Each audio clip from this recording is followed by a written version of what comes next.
Como lo digo cada oportunidad que tengo, es una alegría estar con ustedes. Y sobre todo hoy domingo, Día del Señor, también que vamos a tener la mesa del Señor hoy, entiendo, ¿cierto? Respondiendo a la solicitud que me hicieron los hermanos, Isaí, cuando habló conmigo esta semana, me habló de el inicio de el estudio de la doctrina de la justificación, una de las joyas, como le decimos, de nuestra doctrina bíblica. De manera que, pues, con mucha alegría podemos compartir esto que el Señor nos ha dejado en su palabra y que ha sido de consuelo para los santos a través de toda la historia, ¿no? La doctrina de la justificación es, como ya lo indiqué, una joya de doctrina. Fue San Agustín quien dijo, tú nos has hecho para ti y nuestro corazón está inquieto hasta que encuentren descanso en ti.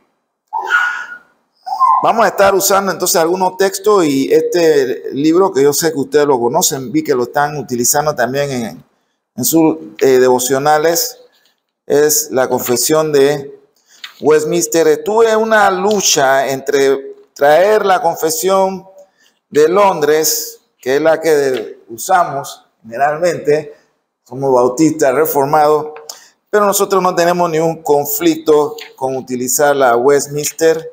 Solamente hay dos puntos, no que sean de controversia, por lo menos no para los bautistas reformados.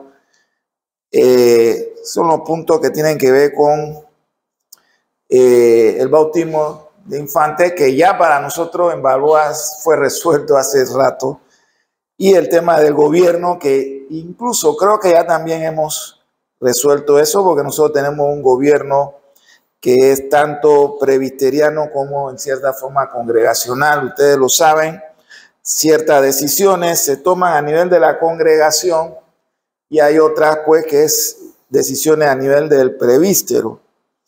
Y hablando de eso, recuerden que el sábado 12 tenemos nuestra reunión anual en Balboa. Los que ya son miembros, los esperamos en Balboa el sábado 12 a las 2.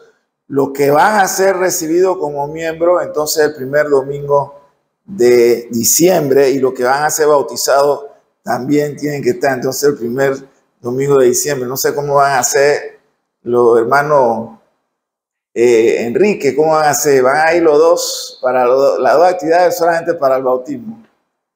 Sí, entonces Pedro, David, creo que la hermana Milagro tiene que ir el primer domingo de diciembre también porque se van a bautizar.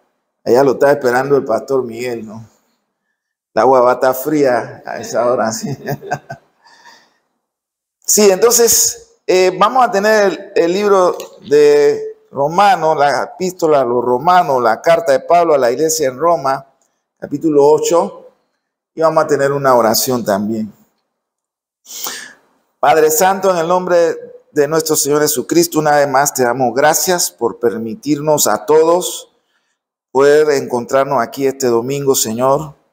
Gracias por guardarnos durante el viaje, sea que venimos de lugares cerca, otros venimos de un poco más distante.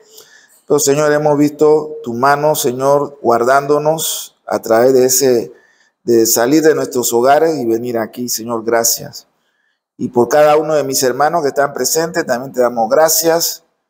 Por aquellos que no han podido venir, tú conoces las razones.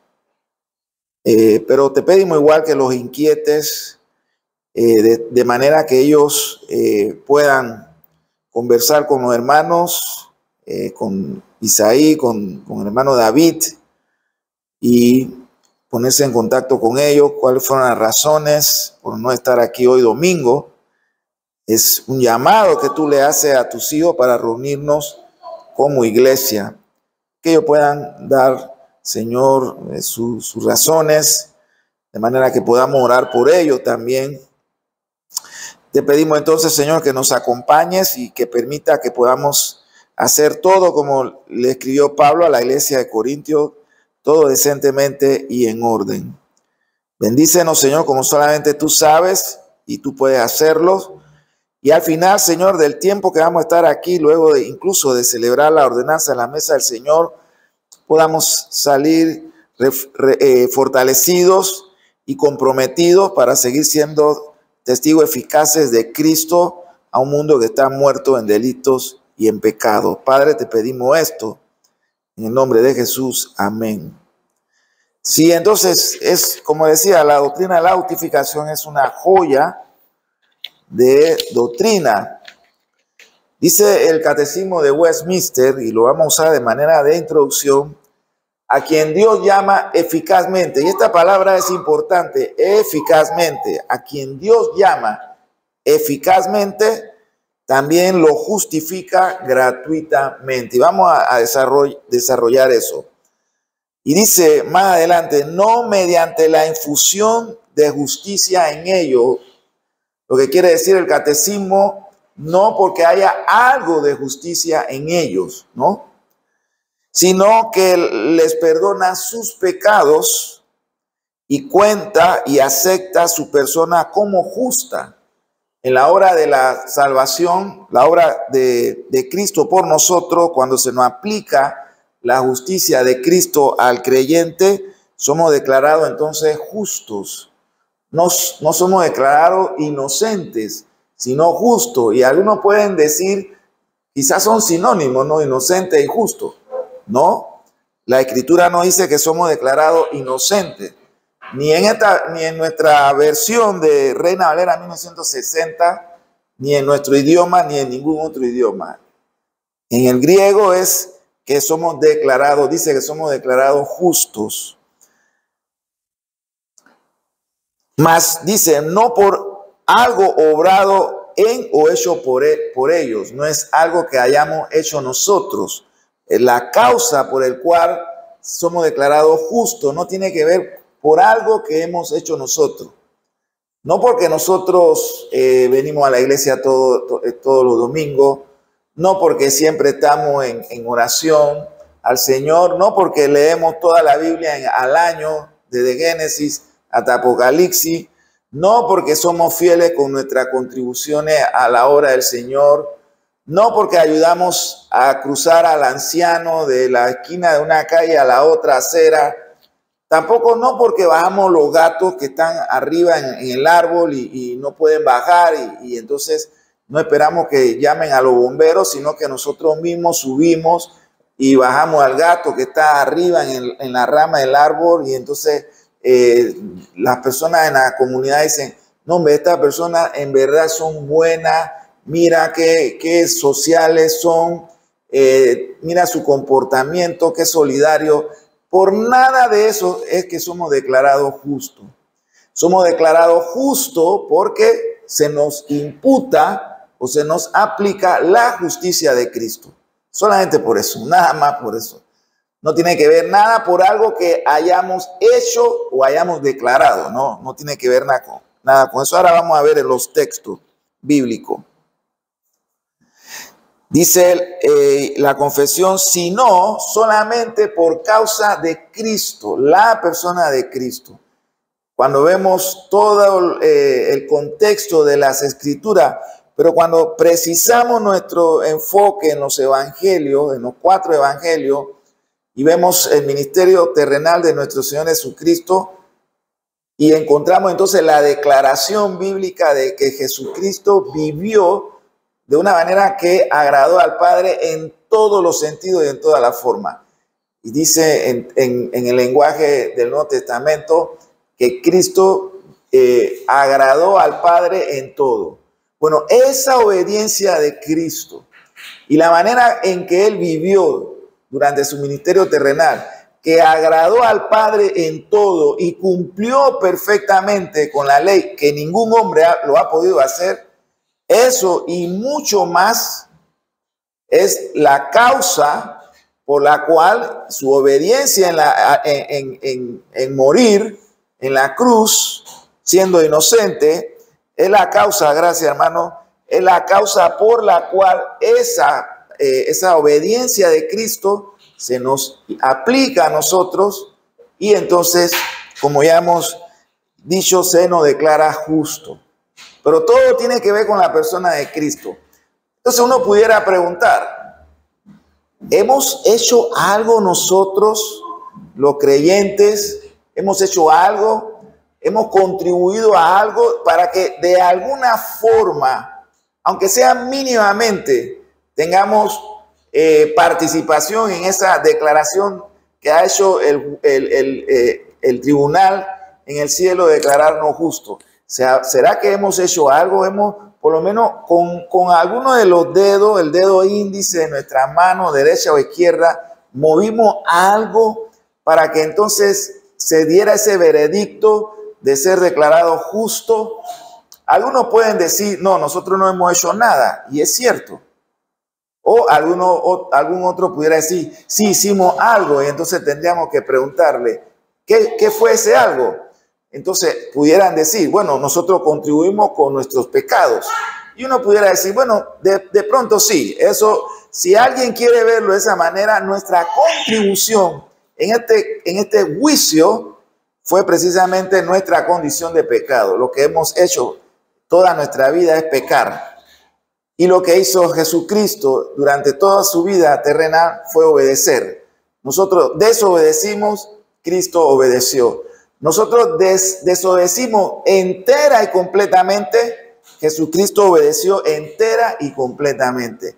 Entonces, esa justicia de Cristo, su obediencia, como ya hemos mencionado, se nos aplicó a nosotros. Y a Jesucristo, ¿qué se le aplicó? Nuestra injusticia y nuestro pecado.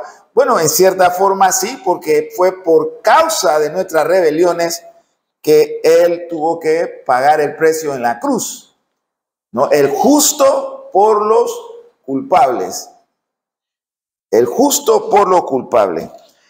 Pablo lo escribe como lo hacía el apóstol Pablo de una manera magistral, inspirado por el Espíritu Santo, y lo vemos en el capítulo 8 del libro de Romanos. Vamos a ver algunos textos iniciales en Romanos, capítulo 8, verso 1. Ahora pues, escribe Pablo, ninguna condenación hay para los que están en Cristo Jesús.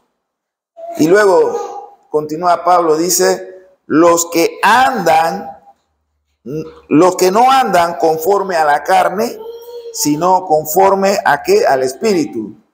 Antes de que ocurriera este evento de nuestra justificación, andábamos según los deseos de nuestro corazón, según nuestra naturaleza caída, según nuestros instintos carnales, según nuestra forma de entender la justicia distorsionada, porque es la justicia del hombre siempre será distorsionada, está empañada con una mancha que no se puede borrar, con raíces que aunque se arranquen, crecen, y es la mancha precisamente de nuestro pecado. Recuerda lo que siempre señalamos, nosotros pecamos por dos causas. Primero pecamos porque nacimos con esa naturaleza, y somos pecadores porque pecamos todos los días. Así que somos en ese sentido pecadores porque lo heredamos de Adán y Eva, pero también somos pecadores porque todos los días pecamos. Y esa es la condición. Los que no andan, dice Pablo, conforme a la carne, estos son los que han sido justificados, sino que andan conforme al Espíritu. Más adelante, la misma confesión de Westminster habla de un elemento que tiene que ocurrir para que esta justificación se aplique al creyente y que pueda vivir constantemente de acuerdo ahora a esta declaración. Mire que la obra de Cristo es tan completa y tan perfecta que no solamente hemos sido declarados justos a partir de la obra perfecta de Cristo en la cruz, sino que esa declaración nos va a acompañar por toda nuestra vida y hasta la eternidad. Pero hay un elemento que incorpora esta doctrina y es el elemento de la fe. Pero incluso La Confesión de Westminster dice en el capítulo 11, la fe que de este modo recibe a Cristo y descansa en Él. Pero ¿cómo ocurre esa fe en nosotros?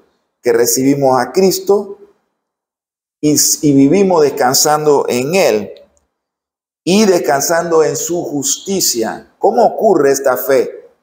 ¿De dónde surge? ¿Cómo nace esta fe en el creyente? Y para ser justificado es necesario que este elemento de la fe, esta virtud de la fe, sea el instrumento, dice la confesión, que nos lleve a la justificación. Entonces pudiéramos preguntarnos, ¿qué es primero? ¿La justificación y la fe posterior? ¿O es primero la fe y luego la justificación? ¿Qué piensan? ¿Es primero la fe para ser justificado? Porque sin fe es imposible agradar a Dios. ¿O primero debemos ser justificados para poder tener fe y agradar a Dios? ¿Qué piensan ustedes? ¿Es primero la justificación? ¿Se necesita ser declarado justo y luego viene la fe? ¿O necesitamos la fe para ser declarado justo? ¿Qué piensan?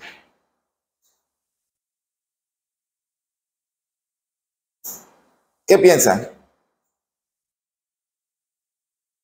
No se den intimidad porque se está grabando, ¿no? ¿Qué piensan? Primero la fe. ¿También la hermana? Primero la fe. ¿Está bien? ¿Conocen el Ordus Salutis? El orden de la salvación, ¿lo conocen? ¿Cómo es el orden de la salvación? ¿Qué es lo primero que ocurre en el acto de salvación? Y cuando digo que ¿qué es lo primero que ocurre? No es que hay algo que ocurre primero, pasa un tiempo, después ocurre lo segundo. Muchos de los teólogos consideran que los primeros puntos del orden salute ocurren simultáneamente, ¿no?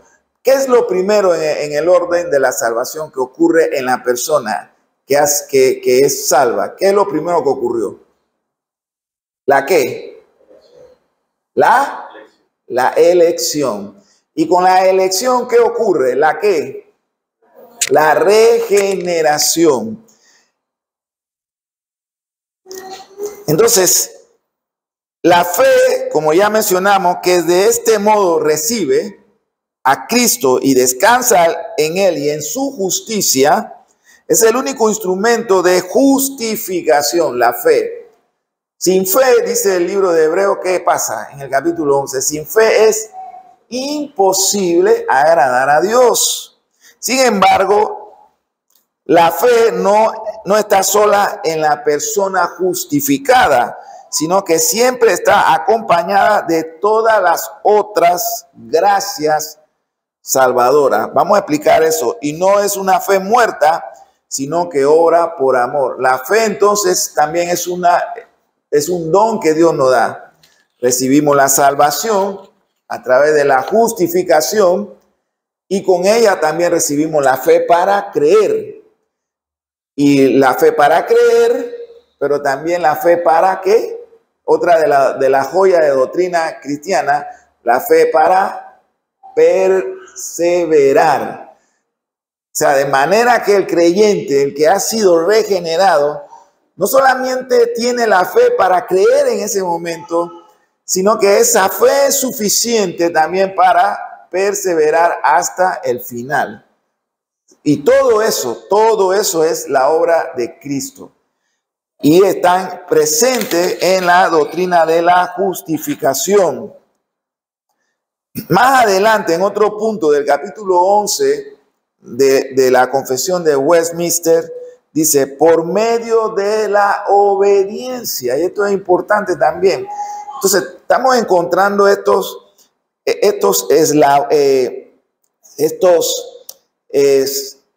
puntos en la doctrina. Estamos hablando de cómo ocurre la justificación, es la justicia de Cristo imputada al creyente, el don de la fe para poder creer y perseverar. Y también ahora encontramos este otro don que es la obediencia. Por medio de su obediencia y muerte, la obediencia y muerte de Cristo, se nos aplicó entonces la justicia de Cristo. Cristo canceló, de acuerdo a lo que la Biblia nos enseña, Cristo canceló completamente toda la deuda que usted y yo teníamos, todas las deudas. No quedó nada sin pagar. Cristo lo pagó completamente. Usted y yo, entonces, hemos recibido esa gracia que todos nuestros pecados que hemos cometido en el pasado y que tristemente tenemos que decir también cometeremos hoy y mañana en grado menor, porque vamos también de acuerdo al Ordo Saluti, vamos creciendo y vamos santificándonos en el proceso hasta la glorificación final. Pero todos nuestros pecados, aun aquellos que, como he dicho, tristemente tenemos que decir cometeremos mañana, han sido pagados por Cristo Jesús.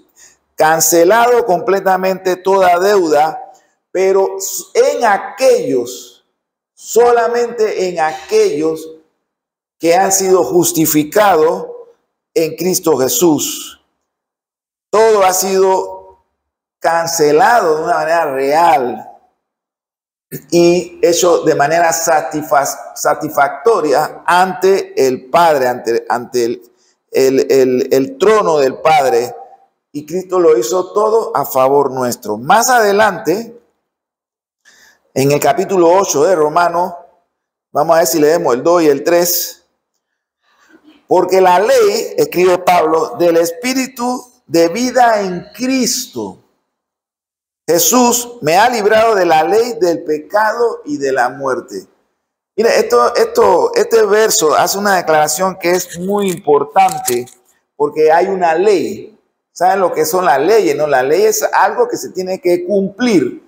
Sean leyes, por ejemplo, de tránsito, como están aquí en este salón.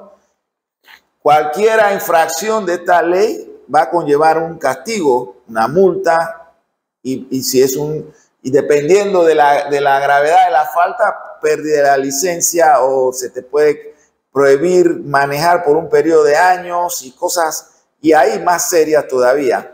Están también leyes naturales creadas por nuestro Dios, como es la ley de ¿qué? De la gravedad, por ejemplo, inevitablemente, irremediablemente, todo tiene que caer, todo siempre va a caer, porque hay una fuerza, hay una ley de una fuerza de atracción, y todo lo que sube o lo que va hacia arriba, esa fuerza, esa ley de atracción, la ley de la gravedad, lo va a traer nuevamente a tierra, al centro. Entonces todo en la creación está sujeto a leyes. Y estas leyes, amados hermanos, son inevitables. Por ejemplo, la ley del pecado. La ley del pecado demanda un castigo. La ley del pecado demanda un castigo. Nosotros no podemos, el ser humano no puede estar pecando y pensar que no tiene que rendir cuenta al Creador o que no habrá consecuencia por su pecado. Todo pecado por una mentira, una acción contra un semejante que lo perjudique, todo engaño, toda acción contra aún nosotros mismos, todo lo que la Biblia llama pecado, tiene como consecuencia un castigo, y en este caso la muerte. Bueno, en la doctrina de la justificación, eso es lo que Cristo cancela también. Con su muerte, Cristo agrada al Padre, pero con su muerte también Cristo nos limpia y nos libra de la consecuencia del pecado. Porque la ley, escribe Pablo, y Pablo va a utilizar mucho este término de ley, esta acción de la ley en su libro o su carta a los romanos. Porque la ley del Espíritu de vida en Cristo Jesús me ha librado de la ley también del pecado y de la muerte. Cristo me libró de la ley del pecado y de la muerte al creyente, de las consecuencias eterna, de la condenación eterna. Y permítame brevemente hacer una aclaración aquí. Cuando digo que la obra de Cristo nos libra de la consecuencia, me refiero a la consecuencia de la condenación eterna. Porque de hecho, cada pecado que nosotros cometamos o hemos cometido, efectivamente ha sido perdonado por el Señor, pero quizás tengamos que librar por un tiempo o por toda la vida con los resultados de esa acción de pecado nuestro. Por eso digo, cuando hablamos de que Cristo nos libra de la consecuencia, me refiero a la condenación eterna. No se entienda que, por ejemplo, si una persona estuvo atada a algún tipo de vicio y se arrepiente, el Señor le da el don del arrepentimiento y esa persona se arrepiente y se aparta del vicio, puede ser del alcohol o otro tipo de vicio, pero pensemos en el vicio del alcohol, de la borrachera.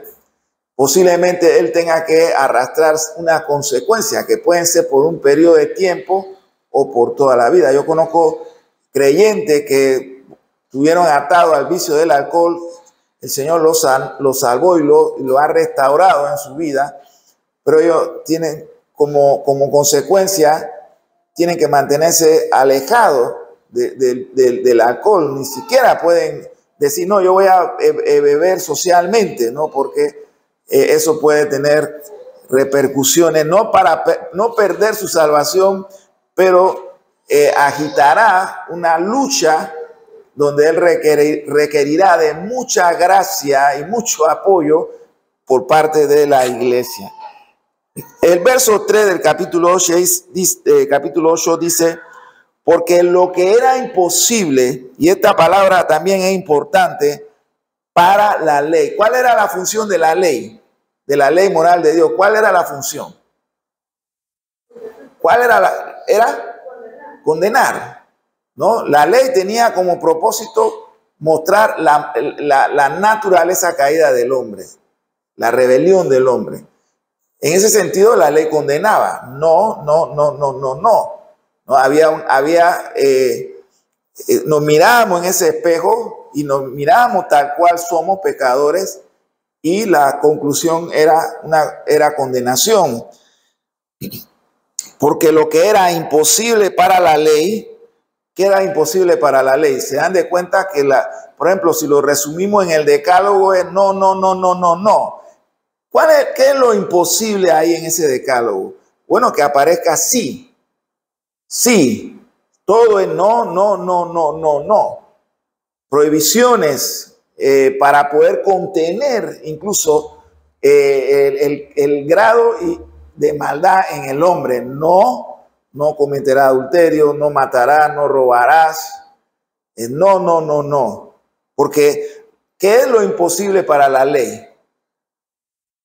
Declarar justo, porque la ley condena.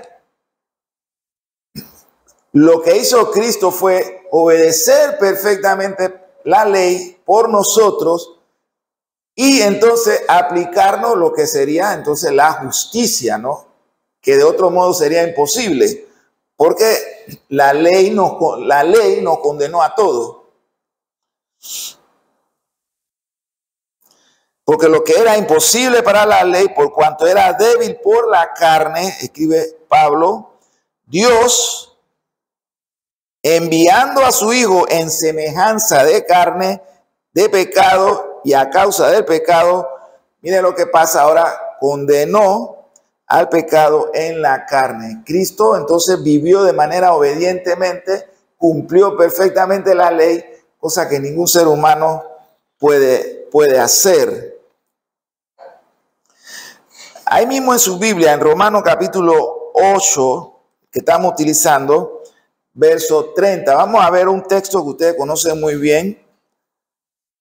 Yo creo que hasta de memoria lo pueden recitar. Y a los que predestinó, no quiero entrar en esta otra doctrina, pero lo vamos a usar como referencia. Y a los que predestinó, o más bien como respaldo, a estos también llamó. Estamos hablando nuevamente del orden de la salvación. A estos también llamó. A estos también, ¿qué hizo? A los que llamó, ¿qué hizo el Señor? Lo justificó. ¿Cuándo ocurre esto? ¿Cuándo ocurre este llamamiento? Porque está el llamado y está el llamado eficaz. ¿Cuándo ocurre esto? Y dice más adelante Pablo, y a los que justificó, a estos también, ¿qué hizo? Glorificó. Luego ahí mismo en Romanos nuevamente, capítulo 3, verso 34, miren lo que Pablo declara. Siendo justificados gratuitamente por su gracia mediante la redención que es en Cristo Jesús. Y voy a hacer un comentario en cuanto a este texto que se repite y es un error. Lo he escuchado durante toda mi vida, desde que estaba de la edad de Evans, que iba a la iglesia. La salvación es gratis. Y lo he escuchado en el púlpito, lo he escuchado en predicaciones, en los medios de comunicación, en la radio, en la televisión, lo he escuchado hasta en culto al aire libre, cuando los predicadores le dicen a las personas que reciban a Cristo, porque la salvación es gratis. Y no hay más grande error que ese, decir que la salvación es gratis. Es todo lo contrario, totalmente lo opuesto. La salvación de ninguna manera es gratis. Esa palabra no la podemos usar si queremos referirnos al hecho de recibir la salvación de Dios. No es gratis. Es todo lo opuesto. Tenía un precio tan alto, demandaba una vida perfecta, una obediencia perfecta que ningún ser humano ha podido cumplir. Entonces, alguien pagó con su obediencia, en este caso nuestro Señor Jesucristo, esa deuda. Y es cancelado entonces todo nuestro pecado y como hemos venido indicando, se nos aplica la justicia de Cristo. Así que si usted alguna vez escucha a alguien decir que la salvación es gratis, hágalo con mucho respeto, quizá aparte después le dice, no es gratis. Costó la vida de nuestro Señor Jesucristo, su vida perfecta. Se nos otorga a nosotros por pura gracia. Gratis y gracia no son sinónimos. Por favor, no equivoquemos que todo lo que es gratis es gracia. No. Se nos aplica la salvación por gracia. Entonces, usted conoce la definición de gracia, la definición teológica y doctrinal.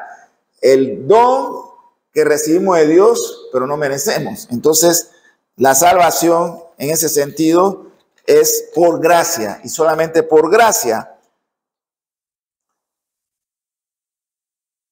Nuevamente en Romanos capítulo 8, verso 30, creo que esto quizá lo debamos resaltar un poco más del orden de la salvación a los que predestinó, a aquellos que el Señor en un punto de la eternidad, y tenemos que decir en un punto y no en el tiempo de la eternidad, en un punto de la eternidad, Dios, conociéndolos, decidió salvarlos a ellos, conociéndolos cuando aún ni siquiera existíamos.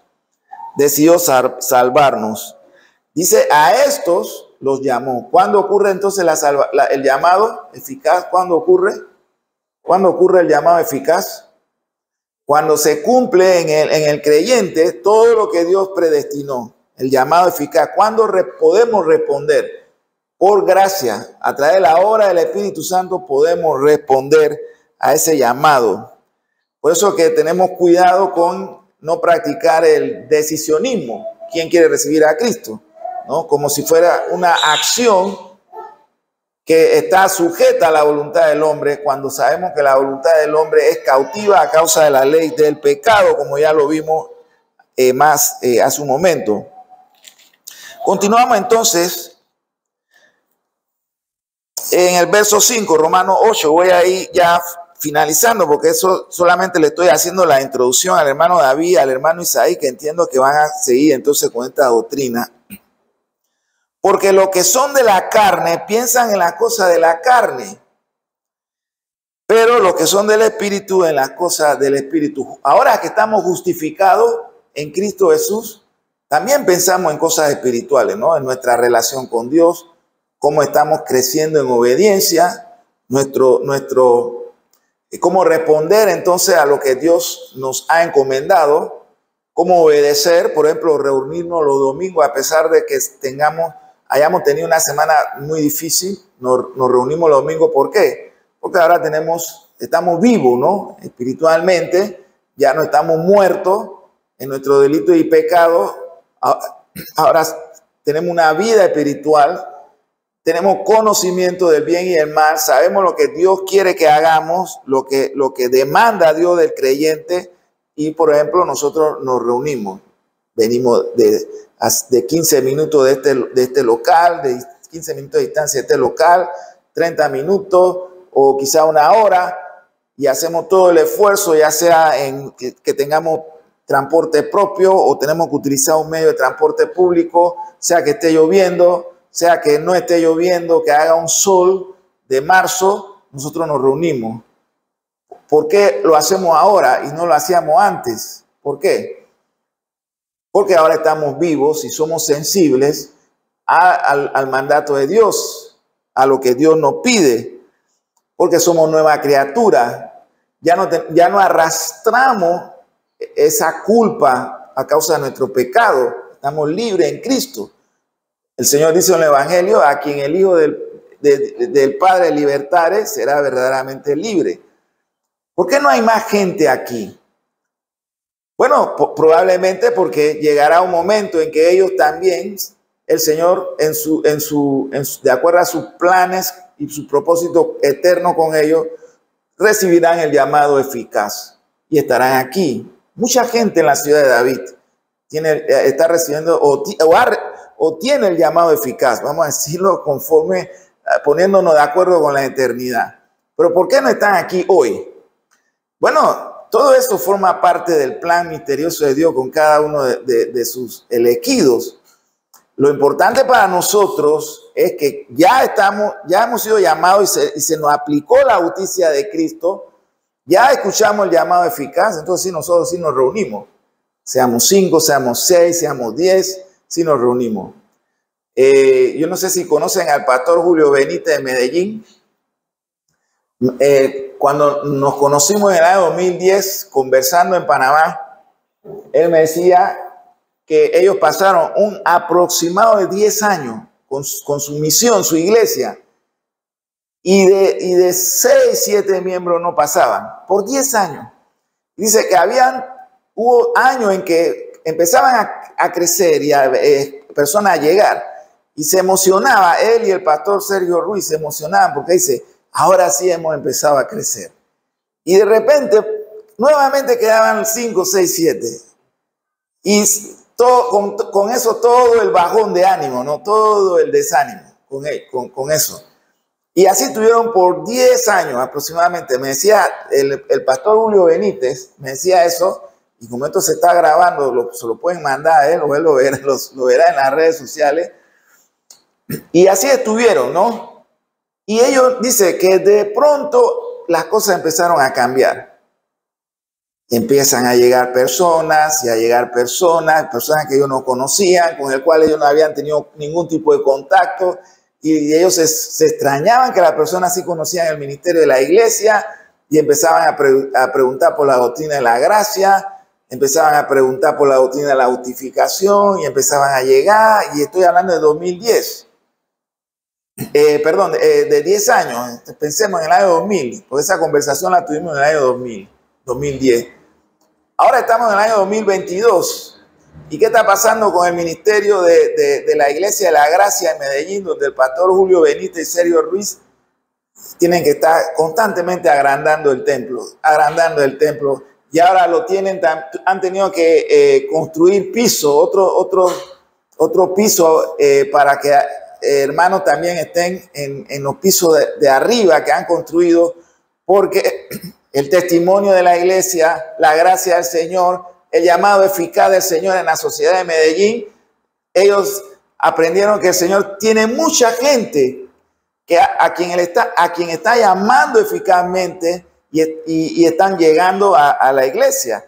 Ojalá que mi palabra ustedes les sirva de ánimo hoy, porque yo creo que ustedes no tienen 10 años, tendrán menos, quizás 5 o 4, pero en el caso del pastor Julio Benítez pasaron 10 años. En Balboa está ocurriendo algo parecido. está llegando gente. Yo predico en el servicio de las 3 de la tarde. A veces puedo predicar en la mañana y entonces me siento como la visita porque veo un montón de rostros. Esta semana estábamos con el pastor Miguel y los otros pastores viendo la agenda de la reunión de este mes de noviembre, la reunión anual. Y yo le pregunté, ¿y cuántos miembros son los que se van a recibir como miembros? ¿Cuántas personas van a ser recibidas como miembros en lista? 40. Yo dije, 40. Tanta gente. Y es cierto. Incluso cuando he estado en la mañana, veo rostros que por primera vez no lo conozco. Saludos, pastor. Bendiciones, pastor. Y me siento yo la visita, ¿no? El extraño. Pero es en el tiempo del Señor. Lo que sí nosotros procuramos no hacer es estar contando ovejas. No creemos que debemos contar ovejas. Cuando se reciben, bueno, ya tenemos una lista de miembros que se reciben y pasan al libro de membresía. Pero está sucediendo eso, ¿no? Está creciendo la iglesia porque hay un llamado eficaz y el llamado eficaz también se le conoce como ¿qué? El llamado ¿qué? Llamado irresistible. A quien el Señor llama eficazmente, esa persona no puede decirle al Señor, no, hoy no. Yo he escuchado que hay gente que dice, yo creo, me gusta, me identifico, pero yo tengo que resolver muchas cosas primero antes de decidirme ser parte de la iglesia. ¿Usted sabe por qué esa persona puede decir eso? ¿Por qué piensa? Porque ella no ha recibido el llamado eficaz, por lo menos no en ese momento.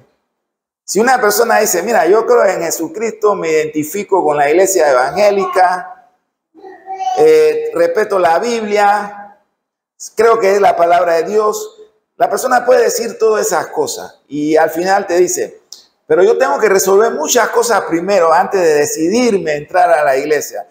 Esa persona puede hablar de esa manera, simple y sencillamente porque ella no ha recibido el llamado eficaz, por lo menos no en ese momento. No estoy diciendo que no lo ha recibido y no lo recibirá. Estoy diciendo que por lo menos no en ese momento, porque a quien Dios llama, esta persona no puede resistirle. Ya estoy terminando. Vámonos a Hechos capítulo 10, verso 44, un momentito. Hechos capítulo 10, verso 44.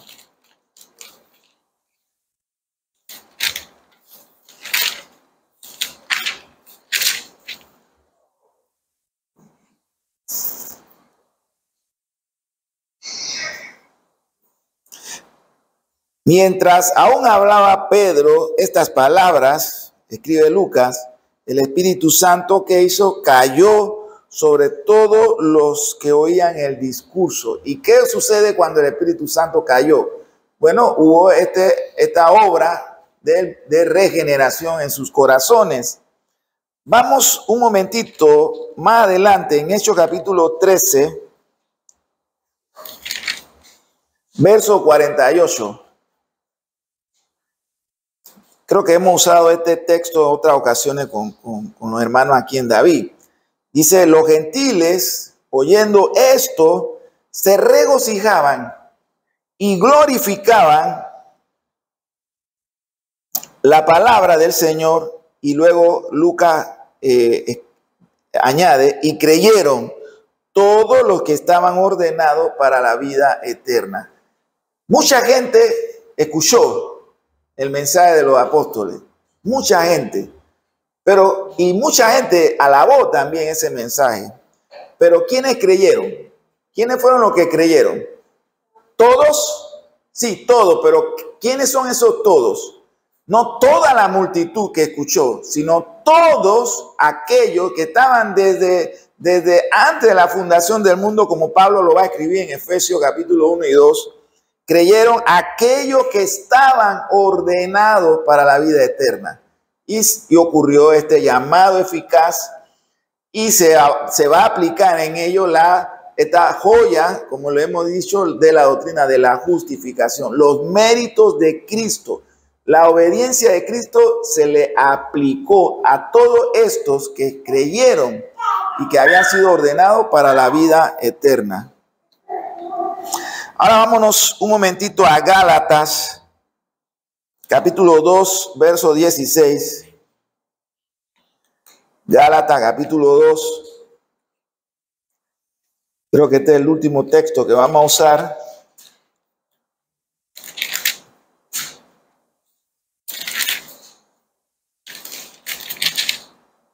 Gálatas, capítulo 2, verso 16. Sabiendo que el hombre no es justificado por las obras de la ley, porque la ley no es para justificar.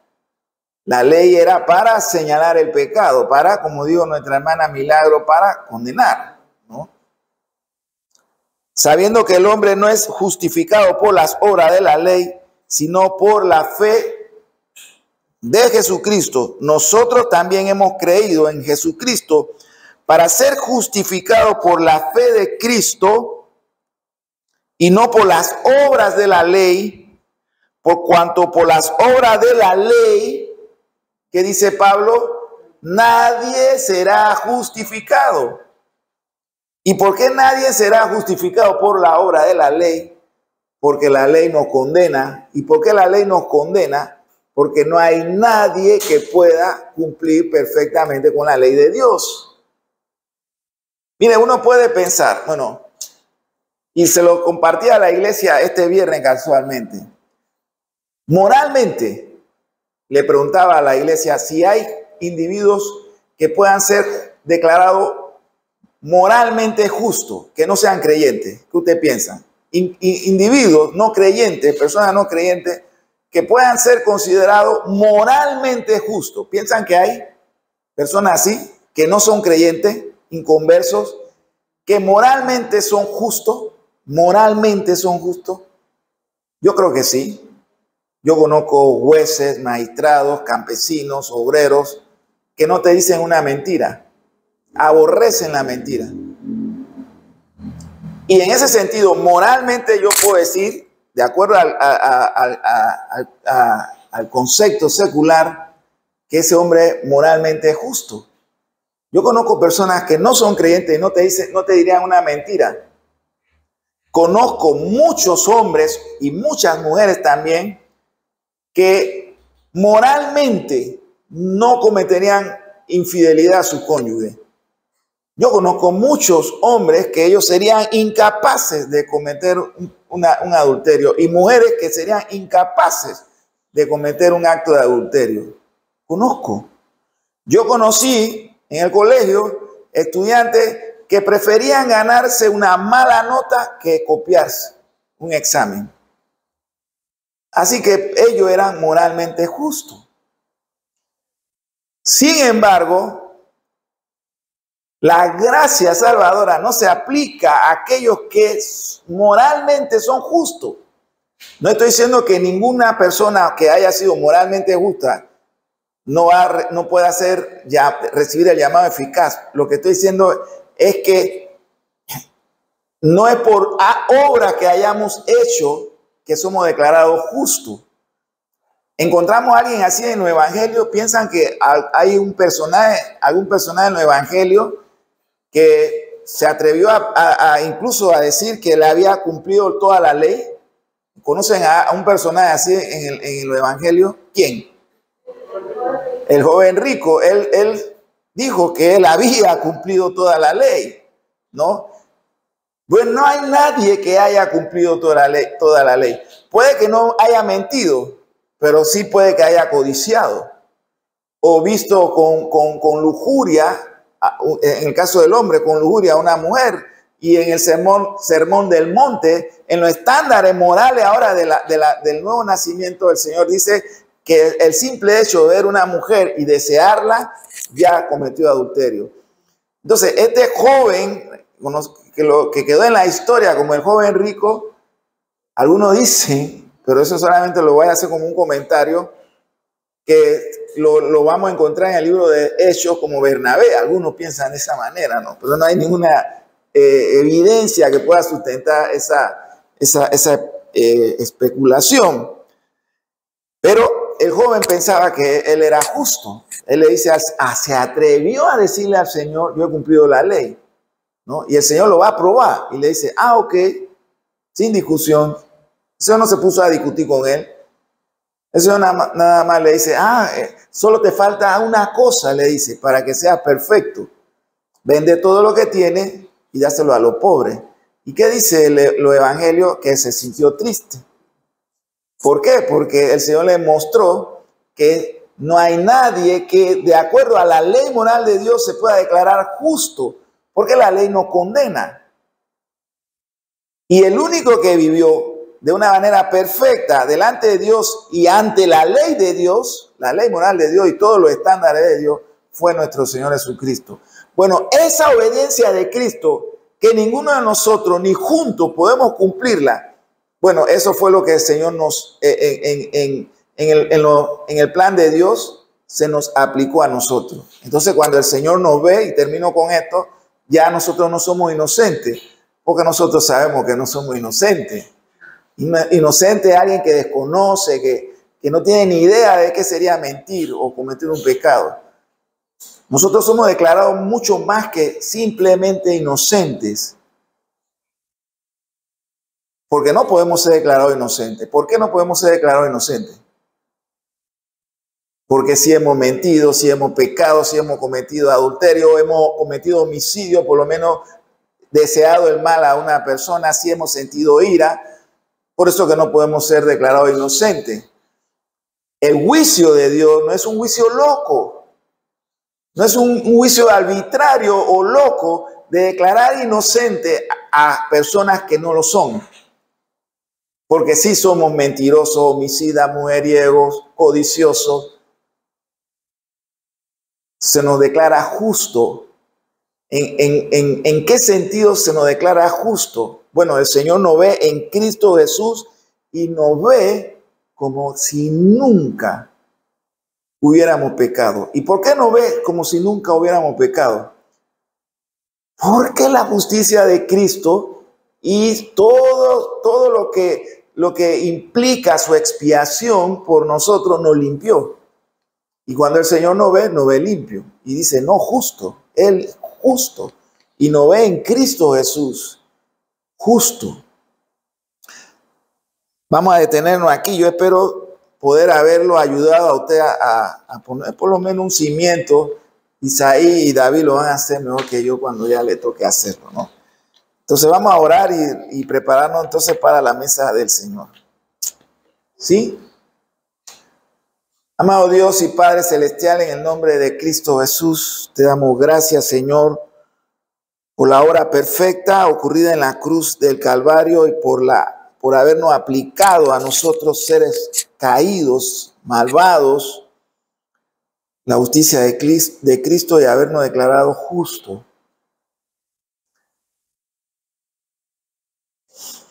Gracias, Señor, por el perdón de nuestro pecado y nuestras rebeliones, por perdonar toda la injusticia que hemos vivido cometiendo, Señor. Ayúdanos, Señor, a andar de una manera que te honre y que traiga gloria a tu nombre. Te pedimos esto, Padre, en el nombre de Cristo Jesús. Amén.